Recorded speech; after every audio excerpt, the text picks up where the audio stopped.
నిన్న ప్రధానమంత్రి మోడీ గారు సేలా టనల్ను ఇనాగ్రేట్ చేశారు.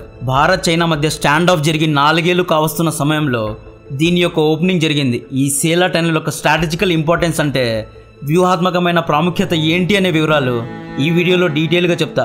1919 में यही से मैंने सेला टनल का शिलान्यास करने का काम किया था, याद है ना?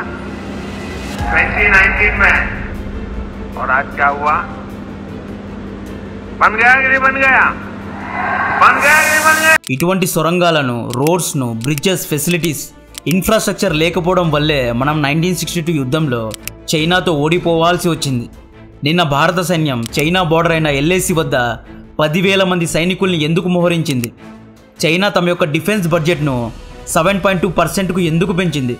సేలా టనల్ను చూసి చైనా సైనికులు ఎందుకు భయపడుతున్నారు? సేలా టనల్ అనేది అరుణాచల్ ప్రదేశ్ యొక్క గేమ్ను ఎలా చేంజ్ చేయబోతోంది? సేలా టనల్లోని సేలా అనే పేరుకు ఒక కథ ఉంది. ఆ కథ వింటే ఎటువంటి వారికైనా బాధ కలుగుతుంది. 300 మంది చైనా సైనికుల్ని చంపిన జస్వంత్ సింగ్ రావత్కు తవాంగ్కు మధ్య ఉన్న ఆ వీరోచితమైన పోరాటం గురించి ఈ వీడియోలో డీటెయిల్గా చెప్తా. డైరెక్ట్గా స్టెప్ బై స్టెప్ పాయింట్ వైజ్గా వెళ్లే ముందు ఇటువంటి ఇన్ఫోటైన్మెంట్ కంటెంట్ను, అంటే ఇన్ఫర్మేషన్ ప్లస్ ఎంటర్టైన్మెంట్ కంటెంట్ నచ్చితే వీడియోను లైక్ చేసి ఛానల్ను సబ్స్క్రైబ్ చేయండి. ఇది మన భారత్, ఇది చైనా. ఈ ఏరియాను చైనా ఆక్రమిత తిబెత్ అంటారు. ఈ బార్డర్ను LAC అంటారు. ఇది మన అరుణాచల్ ప్రదేశ్ రాష్ట్రం. అరుణాచల్ ప్రదేశ్లో బార్డర్కు దగ్గరగా ఉన్న ఈ ప్రదేశం పేరు తవాంగ్. ఈ తవాంగ్ అనే ఏరియా చైనా యొక్క టిబెట్ బార్డర్కు దగ్గరగా ఉంటుంది. చైనా గుంటనక్కలు అరుణాచల్ ప్రదేశ్ రాష్ట్రం మొత్తం మాదే అని చాలాసార్లు క్లెయిమ్ చేస్తూ ఉంటారు. చైనా తవాంగ్ ఏరియాను ఆక్రమించాలి అని ఎప్పటి నుండో ప్లాన్ చేస్తోంది. 1962 యుద్ధంలో తవాంగ్ ఏరియా మొత్తాన్ని చైనా ఆర్మీ ఆక్రమించింది. తర్వాత నెగోషియేషన్స్ జరిగి ఇక్కడి నుండి వెనుదిరగాల్సి వచ్చింది. చైనా గుంటనక్క చేష్టలు ఎలా ఉండేవి అంటే 1962లో చైనా అక్సైచిన్లోని 45,000 స్క్వేర్ కిలోమీటర్ల ఏరియాని ఆక్రమించింది. దీంతోపాటు అరుణాచల్ ప్రదేశ్లోని 90,000 స్క్వేర్ కిలోమీటర్ల ఏరియాను కూడా ఆక్రమించింది. 1962 యుద్ధం అనంతరం జరిగిన నెగోషియేషన్స్లో చైనా అక్సైచిన్ మరియు అరుణాచల్ ప్రదేశ్ను తమ ఏరియాస్గా చూపించింది. ఈ 2 ఏరియాస్ మావే అని చెబుతూ ఒక కండిషన్ను పెట్టింది.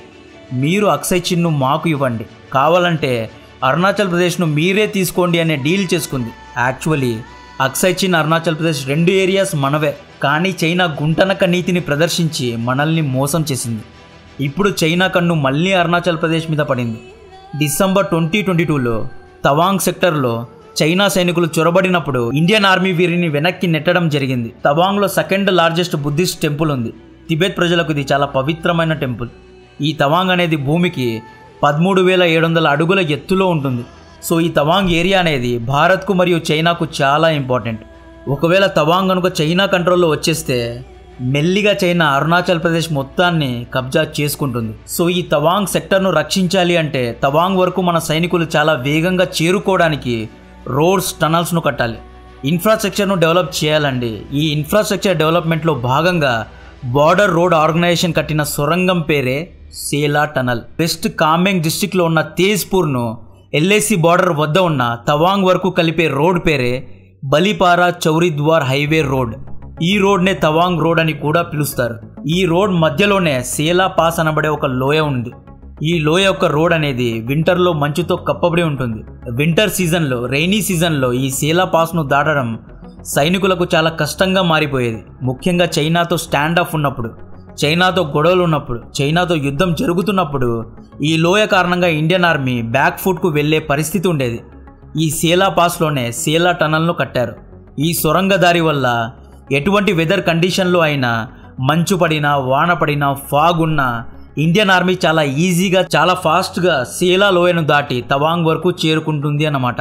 తమ యొక్క వెపన్స్ను, యామ్యునేషన్స్ను చాలా ఫాస్ట్గా డిప్లాయ్ చేయగలుగుతుంది. ఈ టనల్ను భూమికి 13,700 అడుగుల ఎత్తులో 825 కోట్ల వ్యయంతో ఆస్ట్రియన్ టనల్ టెక్నాలజీతో వరల్డ్ క్లాస్గా కట్టారు. ఈ టనల్లో 2 లూప్స్ ఉన్నాయి, అంటే 2 దారులు ఉంటాయి, అండ్ ఒక ఎస్కేప్ లూప్ కూడా ఉంటుంది. ఈ టనల్ వర్క్స్ 2019లో మొదలయ్యాయి. 1962 యుద్ధంలో ఓడిపోయి పాఠాలు నేర్చుకున్న మనం ఇటువంటి ఇన్ఫ్రాస్ట్రక్చర్ ప్రాజెక్ట్స్ను కంప్లీట్ చేయడానికి 2024 వరకు వెయిట్ చేయాలి అంటే ఆశ్చర్యంగా ఉంది. ఇటువంటి టనల్స్ అనేవి 1962 యుద్ధం తర్వాతే కట్టి ఉండాలి. ఈ టన్నల్ కారణంగా 10 కిలోమీటర్ల దూరం తగ్గిపోయింది. అంటే ఈ టన్నల్ కారణంగా గంట సమయం ఆదా అవుతుంది. ఈ టన్నల్కు ముందు తేజ్పూర్ నుండి తవాంగ్కు చేరుకోవడానికి 3 గంటలు పడితే ఈ టన్నల్ తర్వాత కేవలం 2 గంటల్లో చేరుకోవచ్చు. ఈ టన్నల్ యొక్క లొకేషన్ ఎలా ఉంది అంటే ఈ మ్యాప్ ఒకసారి చూడండి. ఇది ఓల్డ్ రూట్. ఈ ఓల్డ్ దారిలో తవాంగ్ చేరుకోవడానికి సేలా లేక్ గుండా ఇలా ఈ లోయ ద్వారా వెళ్ళాలి. ఈ రూట్ చూడండి ఎంత కఠినంగా ఉందో. కొండలోయలు, అప్స్ అండ్ డౌన్స్, చాలా కఠినంగా ఈ రోడ్ ఉంది. ఈ ఫోటో చూడండి, ఇది సేలా పాస్ యొక్క ఫోటో. ఫాగ్ చూడండి ఎంత ఉందో. ఇంత ఫాగ్లో వెహికల్స్ మూవ్ అవ్వడం చాలా కష్టం. ఈ రూట్ అనేది మాన్సూన్ సీజన్స్లో మంచుతో కప్పబడి ఉంటుంది. అంటే ఆగస్ట్ నుండి ఫిబ్రవరి మధ్య కాలంలో ఈ రూట్ను యాక్సెస్ చేయడానికి చాలా సమయం పట్టేది. ఇది కొత్త రూట్. ఇక్కడే సేలా టన్నల్ను కట్టారు. దాదాపు 1.5 కిలోమీటర్ పొడవున ఈ టన్నల్ ఉంటుంది. ముఖ్యంగా మాన్సూన్ అండ్ వింటర్ సీజన్స్లో ఎటువంటి ఆటంకం లేకుండా తవాంగ్ ఫార్వర్డ్ పోస్ట్కు మన సైన్యం చేరుకోవచ్చు. ఇటువంటి టనల్స్ అప్పుడు లేకపోవడం వల్లే మనం 1962 యుద్ధం ఓడిపోవాల్సి వచ్చింది. వింటర్ సీజన్ భారత్లో ఎప్పుడు ఉంటుంది అంటే ఆగస్ట్ నుండి ఫిబ్రవరి మధ్య కాలంలో ఉంటుంది. ఈ వింటర్ సీజన్లో చలి ఎక్కువగా ఉంటుంది, స్నోఫాల్ పడుతూ ఉంటుంది, లోయదారులు మంచుతో కప్పబడి ఉంటాయి, ఫాగ్తో కప్పబడి ఉంటాయి. ఈ లూప్ హోల్స్ను చైనా పట్టుకుంది. 1962 యుద్ధంలో చైనా అక్టోబర్ నెలలో మంచు ఎక్కువగా ఉన్న సమయంలో దాడి చేసింది. తవాంగ్ ఏరియాను చైనా సైనికులు ఆక్రమించారు. మన సైనికులు సరైన రోడ్స్, టనల్స్ లేకపోవడం కారణంగా మనోళ్లకు తవాంగ్ వరకు చేరుకోవడానికి 10 రోజులు పట్టేది. 10 రోజులు పట్టేదండి. ఎందుకంటే అక్టోబర్ నెలలో ఈ కొండలోయల్లో మంచుతో కప్పబడి ఉండేవి కాబట్టి. 1962లో చైనా విజయానికి ఇది ఒక ముఖ్య కారణం. Poor infrastructure. ఈ సేలా టనల్లో సేలా అనే పేరుకు ఒక చరిత్ర ఉంది. జస్వంత్ సింగ్ రావత్ గారి పేరు వినే ఉంటారు. 1962 యుద్ధంలో చైనా సైనికులు లిటరల్లీ పోసుకునేలా చేసిన వ్యక్తి జస్వంత్ సింగ్ రావత్ గారు. కట్ చేస్తే 1962 ఇండియా చైనా యుద్ధం. అక్టోబర్లో యుద్ధం మొదలైంది. నవంబర్లో తవాంగ్ సెక్టర్ను చైనా ఆక్రమించింది. తవాంగ్కు చేరుకోవడానికి భారత సైన్యానికి 10 రోజులు పట్టేది. అప్పటికే చైనా మంచి పొజిషన్స్లో, స్ట్రాటజిక్ లొకేషన్స్లో ఉండడం వల్ల మనం ఓడిపోయే పరిస్థితి ఉంది. 1960లో జస్వంత్ సింగ్ రావత్ గారికి 19 ఏళ్ళు ఉన్నప్పుడు జస్వంత్ సింగ్ గారు ఇండియన్ ఆర్మీలో చేరారు. తనకు 21 ఏళ్ళు ఉన్నప్పుడు 1962 యుద్ధంలో పాల్గొన్నారు. ఈయన 4 గర్వాల్ రైఫల్స్ బెటాలియన్లో ఉండేవారు. తవాంగ్ కొండలోయల్లో జస్వంత్ బెటాలియన్కు మరియు చైనా సైనికులకు మధ్య పరస్పర దాడి జరిగింది. చైనా మంచి పొజిషన్స్లో ఉండడం వల్ల చైనాకు పైచేయి ఉండేది. చైనా తమ దగ్గర ఉన్న MMGతో అంటే మీడియం మిషన్ గన్తో మన పైన విరుచుకుపడింది. తవాంగ్ నుండి వెనుదిరగాలి అని మన బెటాలియన్కు పైనుండి అఫీషియల్గా ఆర్డర్స్ వచ్చాయి. బెటాలియన్ మొత్తం వెనక్కి వెళ్ళిపోయింది. కానీ జస్వంత్ సింగ్ ఓటమిని ఒప్పుకోలేదు. జస్వంత్ సింగ్ రావత్, లాన్స్ నాయక్ త్రిలోక్ సింగ్ నేగి మరియు రైఫల్ మ్యాన్ గోపాల్ సింగ్ గుసేన్ ఈ ముగ్గురు చైనా దగ్గరున్న MMGను స్వాధీనం చేసుకున్నారు. తమ బెటాలియన్ మొత్తం వెనక్కి వెళ్ళిపోయినా ఈ ముగ్గురు మాత్రం ఆ కొండలోయల్లోనే ఉన్నారు. యుద్ధాన్ని కొనసాగిస్తూనే ఉన్నారు. చైనా MMGను క్యాప్చర్ చేసే క్రమంలో గుసేన్ మరియు నేగి ప్రాణాలు కోల్పోయారు. జస్వంత్ సింగ్కు గాయాలయ్యాయి. ఇక మిగిలింది జస్వంత్ సింగ్ మాత్రమే. ఇక్కడ నుండి జస్వంత్ సింగ్ చైనా బుడ్డోలను ఒక ఆట ఆడుకున్నాడు. ఇప్పటికీ చైనా జస్వంత్ సింగ్ను మర్చిపోలేదండి. జస్వంత్ సింగ్ కొండలోయల్లో దాక్కొని ఒక చోటి నుండి ఇంకొక చోటికి తన స్థావరాల్ని మారుస్తూ చైనా ట్రూప్స్ పైన విరుచుకుపడ్డాడు, ఫైరింగ్ చేశాడు. ఇలా చేయడం వల్ల చైనా చాలామంది ఇండియన్ ట్రూప్స్ ఉన్నారు అనుకున్నారు. ఎందుకంటే ఫైరింగ్ ఒక చోట నుండి కాదు, వేరు చోట్ల నుండి వచ్చేది. చైనా బుడ్డలు వేల సంఖ్యలో ఉన్నారు. కానీ జస్వంత్ సింగ్ రావత్ గారు ఒక్కరే ఉన్నారు. జస్వంత్ సింగ్కు ఫుడ్ను సేలా అండ్ నోరా అనబడే 2 అమ్మాయిలు ఇచ్చేవారు. ఈ 2 తవాంగ్లోని మున్పా అనబడే ఒక తెగకు చెందినవారు. ట్రైబల్ అమ్మాయిలు. దాదాపు 72 గంటలు 3 రోజులు జస్వంత్ సింగ్ ఒక లొకేషన్ నుండి ఇంకొక లొకేషన్కు మారుతూ ఫైరింగ్ చేసి 300 మంది చైనా సైనికుల్ని చంపేశారు. ఒకరు కాదు, 2 కాదు, 300 మందిని చంపేశారు. ఇదే యాక్ట్ ఒక ఇజ్రాయలీ సైనికుడు, ఒక అమెరికన్ సైనికుడు చేసి ఉంటే ఇప్పటికే ఆయన గురించి ఎన్నో కథలు, ఎన్నో మూవీస్, ఎన్నో డాక్యుమెంటరీస్ వచ్చి ఉండేవి. కానీ మన దరిద్రం ఏంటి అంటే ఈయన గురించి ఇప్పటి వరకు ఒక్క మూవీ కూడా రాలేదు. సేలా అండ్ నూరా ఇచ్చే ఫుడ్ను ఒక వ్యక్తి జస్వంత్ సింగ్ వరకు చేరవేసేవాడు.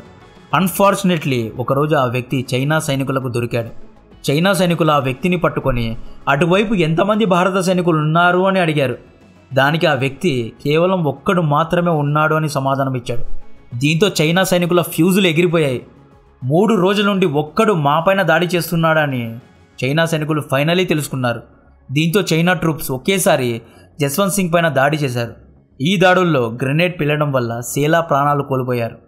నూరాను చైనా సైనికులు పట్టుకున్నారు, క్యాప్చర్ చేశారు. చైనా తన వైపు వస్తూ ఉండడం గమనించి జస్వంత్ సింగ్ గారు తన బుల్లెట్ను తానే ఫైర్ చేసుకొని వీర మరణం పొందారు. ఈయన్ను చూసి చైనా సైనికులు ఫ్రస్ట్రేట్ అయిపోయారు. ఒక్కడు 300 మందిని చంపేశాడా అని సిగ్గుతో అవమానంతో చైనా సైనికులు కోపంతో ఆ రోజు జస్వంత్ సింగ్ గారి తల నరికి చైనాకు తీసుకువెళ్లారు. తర్వాత జస్వంత్ సింగ్ గారి సాహసాన్ని గుర్తించి ఆ మహానుభావుడి తలను ఇత్తడి కిరీటంతో తిరిగి ఇచ్చారు. సేలానబడే ఆ ట్రైబల్ అమ్మాయి చేసిన సాహసానికి గుర్తుగా ఈ టనల్కు సేలా టనల్ అనే పేరు పెట్టారు. సేలా పాస్ అనేది తవాంగ్లో అతిపెద్ద టూరిస్ట్ డెస్టినేషన్. డెఫినెట్గా నేను ఇక్కడికి వెళ్తా, మీరు కూడా వీలుంటే ఇక్కడికి వెళ్ళండి. సేలా పాస్, సేలా టనల్ చుట్టూ ఉన్న ప్రతి ఒక్క కొండలోయ వెనుక జస్వంత్ సింగ్ రావత్ గారు రాసిన చరిత్ర ఉంది, ప్రాణ త్యాగం ఉంది. అక్కడి ప్రతి ఒక్క రాయికి ఒక బ్యాక్గ్రౌండ్ ఉంది. సో మొన్న భారత్ 10,000 మంది సైనికుల్ని ఎల్ఏసి వద్ద దింపడానికి కారణం సేలా టనల్ కారణంగా చైనా మనపైన కోపంగా ఉంది. మనం బోర్డర్ ఇన్ఫ్రాస్ట్రక్చర్ను డెవలప్ చేసుకుంటే చైనా సహించదు. 2020లో గాల్వాన్ క్లాష్ జరగడానికి కారణం మనం అక్సై చిన్లో దౌలత్ బేగ్ ఓల్డీ రోడ్ను డెవలప్ చేయడమే. ఎప్పుడెప్పుడు భారత్ బార్డర్ దగ్గర రోడ్స్ను, బ్రిడ్జెస్ను, టనల్స్ను కడుతూ ఉంటుందో అప్పుడప్పుడు చైనా మనపైన దాడి చేస్తూ ఉంటుంది. 2020 గాల్వాన్ క్లాష్లో మన తెలుగు తేజం కల్నల్ సంతోష్ బాబు గారు ప్రాణాలు కోల్పోయిన విషయం మనందరికీ తెలుసు. సేలా టనల్ తర్వాత మళ్ళీ చైనా దాడి చేయకూడదు అనే భారత్ ముందు జాగ్రత్తగా 10,000 మంది సైనికుల్ని దింపింది. చైనా తన డిఫెన్స్ బడ్జెట్ను ఈ ఇయర్ 7% పెంచింది. చైనా ఆర్మీ మాల్దీవ్స్లో ఎంట్రీ ఇచ్చారు. మార్చి లోపు భారత సైన్యం మాల్దీవ్స్ నుండి పూర్తిగా వెనక్కి వెళ్ళనుంది. చైనా ఇండియన్ ఓషన్లో తన యొక్క ప్రెజెన్స్ను పెంచుకుంటోంది. ఇటువంటి పరిస్థితుల్లో సేలా టనల్ వంటి ఇన్ఫ్రాస్ట్రక్చర్ ప్రాజెక్ట్స్ ఇండియన్ ఆర్మీకి ఒక పెద్ద బూస్ట్ని ఇస్తాయి. రానున్న రోజుల్లో డెఫినెట్గా చైనా భారత్ మధ్య భయంకరమైన స్టాండప్ జరగనుంది. దీని గురించి మరిన్ని అప్డేట్స్ ఇస్తూనే ఉంటాం. కాంటెంట్ నచ్చితే వీడియోను లైక్ చేయండి, ఛానల్ను సబ్స్క్రైబ్ చేసి అందరికీ షేర్ చేయండి. జై హింద్.